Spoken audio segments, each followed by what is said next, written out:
कितनी दूरदर्शिता और वृहद दृष्टिकोण चाहिए होता होगा ना, जब कोई देश किसी विदेशी शक्ति के अधीन हो और उस देश के कवि और लेखक सर्वदेशीय या वैश्विक बंधुता की बात करते हो। ये बात हम उस समय के बारे में कह रहे हैं जब भारत और इसके जैसे कई दूसरे देशों में अंग्रेजों का शासन था और रविंद्रनाथ टैगोर अपने लेखन के लिए प्रसिद्ध थे। उस समय रविंद्रनाथ के एक मित्र हुआ करते थे, नाम था वाई.बी. यीट्स।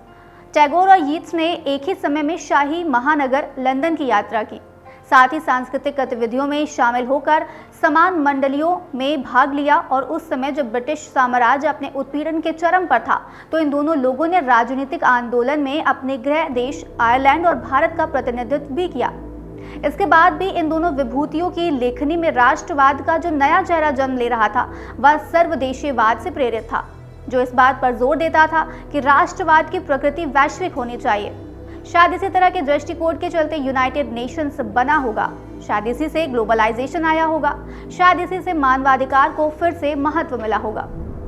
आइए समझते हैं कि कौन है वाई.बी. यीट्स और इन्होंने भारत के साहित्यिक विचारों को फैलाने के लिए किस तरह से काम किया है।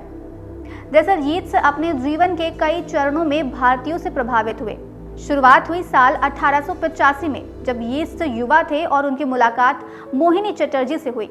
इस मुलाकात के बाद यीट्स ने 3 कविताएं, the Indian to his love, the Indian upon God और अनुसुया और विजया लिखी। ये सारी कविताएं भारत से जुड़ी थी। इसके बाद मोहिनी चटर्जी शीर्षक से एक कविता भी लिखी। साल 1912 में विलियम रोथेनस्टीन ने यीट्स को टैगोर की गीतांजलि के लिए एक परिचय लिखने के लिए आग्रह किया था। यहाँ से इनका परिचय हुआ रविंद्रनाथ टैगोर से। क्योंकि यीट्स साहित्यिक क्षेत्रों में बहुत प्रसिद्ध थे, इसलिए वे भारत के अन्य कवियों जैसे सरोजनी नायडू और मनमोहन घोष से भी जुड़े हुए थे। 1930 के दशक में यीट्स संस्कृत के विद्वान पुरोहित स्वामी के मित्र बन गए। इसके बाद साल 1935 और 36 में पुरोहित स्वामी और यीट्स ने एक साथ उपनिषदों का अनुवाद किया, जिसके बाद 10 प्रमुख उपनिषदों को पहली बार अप्रैल 1937 में लंदन के फेबर और फेबर द्वारा प्रकाशित किया गया था। इनके साहित्यिक योगदान के लिए इन्हें साल 1923 में नोबेल पुरस्कार भी मिला था।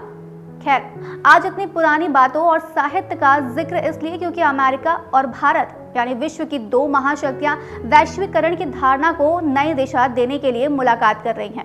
और इस मीटिंग को स्पेशल बनाने के लिए भारतीय प्रधानमंत्री नरेंद्र मोदी ने यीट्स की किताब 10 प्रिंसिपल उपनिषद्स अमेरिकी प्रेसिडेंट को उपहार में दी है। ये किताब भारतीय उपनिषदों का ऐसा अनुवाद है जो मूल पाठ के ही जैसी है और आम आदमी के लिए पढ़ने में आसान है, इसलिए इसे दुनिया में उपनिषदों का सबसे बेहतर अनुवाद माना जाता है। इसे साल 1938 में प्रकाशित किया गया था। आसान भाषा में कहें तो उपनिषदों में ज्ञान से और जीवन से जुड़ी समस्याओं पर विचार किया गया है और इसी ज्ञान को दुनिया के ज्यादातर लोगों तक पहुंचाने के लिए उपनिषद का अनुवाद किया गया। आपको बता दें कि द 10 प्रिंसिपल उपनिषद्स में जिन उपनिषदों को शामिल किया गया है वो हैं ईशा, केना, कथा, प्रश्न, मुंडुका, मांडूक्य, तैत्तिरीय, ऐतरेय, छांदोग्य और बृहदारण्यक। दुनिया भर में भारतीय वैदिक ज्ञान इतना पॉपुलर कैसे हुआ, ये जानने के लिए सबसे पहले भारतीय साहित्य को जानना होगा। भारत के प्राचीन साहित्य को 2 भागों में बांटा गया है, पहला श्रुति और दूसरा स्मृति श्रुति। श्रुति का सीधा मतलब है ऐसा ज्ञान जो मौखिक रूप से गुरु से छात्रों तक आया है और छात्रों ने उसे सुनकर ग्रहण किया है। इसमें वेद, ब्राह्मण, आरण्यक और उपनिषद शामिल किए जाते हैं। इन ग्रंथों को सबसे अधिक प्रामाणिक ज्ञान वाला माना जाता है और कहा जाता है कि इनमें निर्विवाद सत्य और शाश्वत ज्ञान शामिल है। श्रुति के उलट स्मृति ऐसे ज्ञान हैं जिन्हें लोग याद रखते हैं।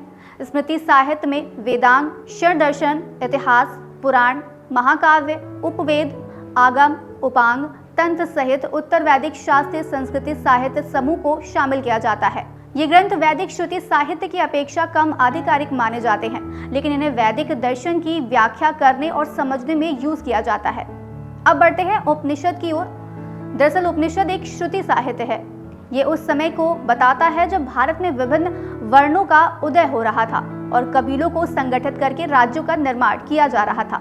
असल में उपनिषद शब्द की व्युत्पत्ति उप यानी निकट, नी यानी नीचे और शद यानी बैठो शब्द से मिलकर हुई मानी जाती है।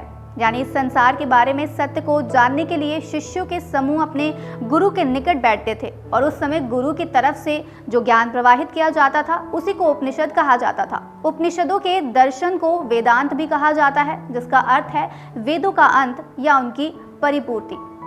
आज इस एपिसोड में इतना ही। हम फिर मिलेंगे एक नए एपिसोड के साथ। तब तक के लिए मुझे दीजिए इजाजत। नमस्कार।